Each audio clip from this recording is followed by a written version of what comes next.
Hi everyone, it's Dr. Kate coming to you live from my incredibly messy office, so please ignore that. Thank you for getting your exams in. It seems like a number of you had some trouble with Blackboard, and I will post in an announcement a link to a FAQ that the Division of Instructional Technology put out about how to submit your assignments. And just as a note, I know it's due at 11:59 p.m. and sometimes the system will tell you you're late when you submit it at 11:59 because it's 11:59:02 or something like that. Of course, I give you a grace period, so please don't worry about that. I will have those graded by Saturday, so look for your grades and feedback. I want to get that to you right away so you have a sense of how things are going in the course. Also, a number of you emailed me yesterday, the day that the exam was due, with questions or concerns or wanted to chat about the readings. And to remind you, I am here and available to meet via Google Hangout, or we can talk on the phone. I'm happy to talk through anything with you. I'm also happy to look at drafts of things you're working on if you want some feedback. So don't be afraid to reach out.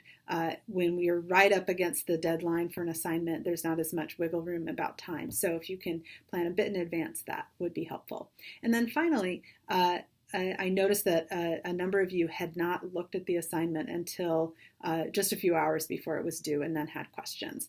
I highly recommend, again, and I said this in the course introduction video, I highly recommend that you look through the unit exams before you start doing any of the reading for the unit. It will really help focus your reading and note-taking, and your discussion board posts can be written sort of with the idea of the exam in mind. So this is a real crunch time, right? Remember, we're trying to do a whole semester's worth of work in basically 3 weeks. So that's a pretty heavy ask, and I've tried to cut down as much as I can on the busy work and try to bring everything sort of focused on getting you through those big assignments. So before you start Unit 2, please look at the Unit 2 discussion boards and the exams so that you know sort of what you're reading for.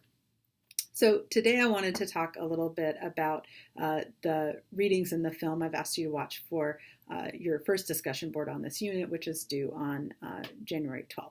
So that's only a couple days away. So let me give you a couple of sort of framing ideas.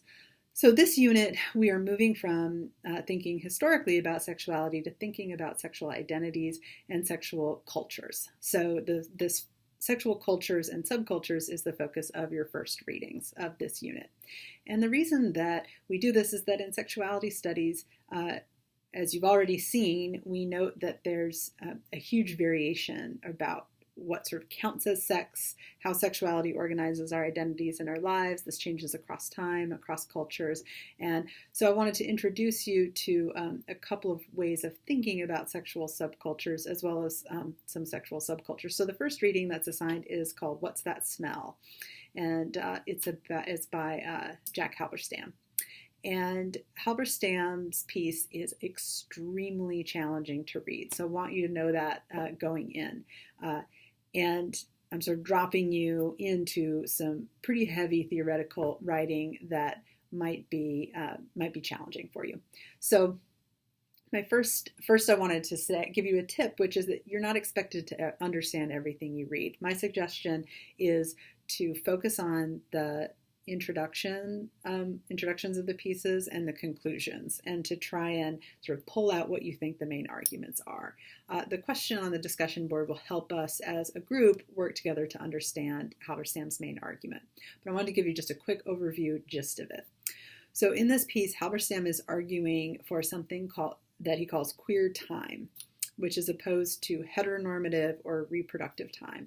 When you're reading it, some bells might go off and remind you of D'Amelio's piece on capitalism and gay identity, because similar to D'Amelio's argument, Halberstam is arguing that there's something really different and unique about how queer people organize their lives. So heteronormative time refers to the kind of So heteronormativity, first of all, is a concept that refers to how heterosexuality becomes normative. And by that we just mean it is assumed to be normal, natural, the way things are. Signs of heteronormativity are everywhere. Every time I listen to the radio, like 3/4 of the songs are about heterosexual romance. When I go to the movies, no matter what the movie's about, there's at the core often, almost always, some kind of heterosexual romance that's either the main plot or a subplot. When I read fiction, most fiction books have some kind of heterosexual romantic attachment happening in them. And so when Halberstam uses the phrase heteronormative time or reproductive time, he means that sense of what is important in a life. And the time part is the way that one organizes one's time around sort of heteronormative benchmarks. So basically, you're born, you go to school, you go to the prom, you lose your virginity at the prom, you go to college, you find a mate, you get married, you buy a house, you have a baby, that baby starts the whole life cycle over. So when that's the way your life is structured, the things that you do in adolescence, the kind of subcultures you might engage in, things like, to bring this article more up to date, like if you're engaged in like gaming subcultures, or you're into punk music subculture, some kind of subcultural practice, there's a sense that you're supposed to grow out of it. If you haven't heard this yet, you will hear it soon enough, right? When you graduate from college, you're supposed to grow out of those phases of experimentation. Halberstam argues in this piece that for queer people, because they don't have access to heteronormative reproductive time, so bracket that means that there's not an expectation for queer people to march through that life cycle in quite the same way. In fact, until same-sex marriage was legalized, marriage wasn't even something that most queer people could imagine doing. It doesn't mean that queer people didn't form long-term relationships or have children or something like that those things still happen, but it's outside of the assumed sort of natural life course. So that means for Halberstam that a queer person can remain in a kind of extended adolescence. Halberstam uses that phrase a few times in this piece. That means that one doesn't have to leave subcultural life at a particular time. One can continue on in it. And this is important for Halberstam because it helps us first imagine new ways of organizing life, right? That one doesn't have to sort of follow this march. And secondly, it helps us think about subcultural practices and queer subcultural practices in particular as important sources of that imagination, right?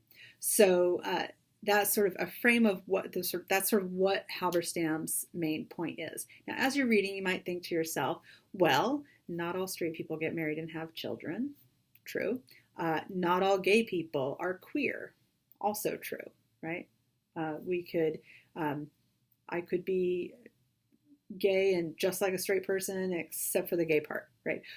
So Halberstam is talking about a particular group of queer people who live against those norms. And though individually we all fashion different relationships to norms, and there are plenty of straight people who don't get married or have kids, Halberstam is talking on sort of a meta-structural level about who's expected to do what, right? So, and I think that in 2020, that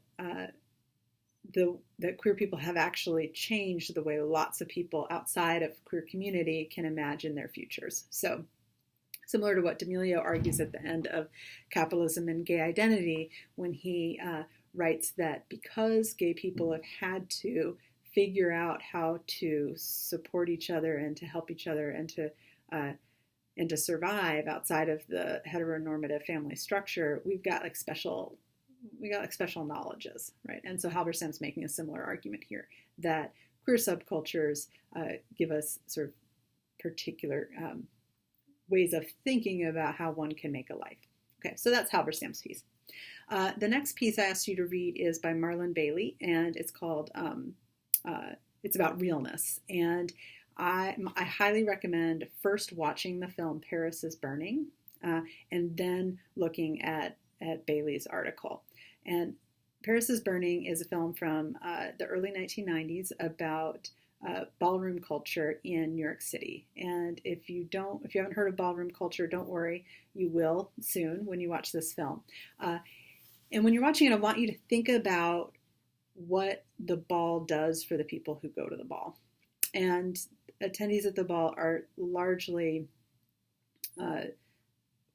queer people of color, transgender women, drag queens, sex workers, right? Sort of a very queer population. And the ballroom is a place of safety. It's a place to practice being who you are in a world that doesn't want you to be who you are. Right? It's a really interesting and powerful film. So I suggest watching that first and then reading Bailey's piece, which will flesh out some of this idea of realness, what it means to be real. And when you're watching it, right, like think about the specificities of this community. Like, what does this subculture do? Why is it necessary for these folks to build it? But then in the discussion board, I'll want to talk a bit about how realness is something that shapes everybody's identity, not just queer people, not just trans people, but the part where we have to make our identity visible is, and how we have to like do work to be seen as who we know we are, is something that should resonate for all of us.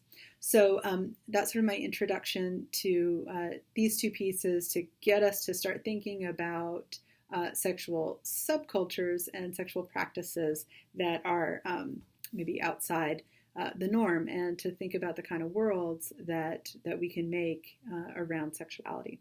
So that's my intro lecture for these texts. You'll have another one next week about the book that's coming up. But in the meantime, happy reading and writing, and I'll see you on Blackboard.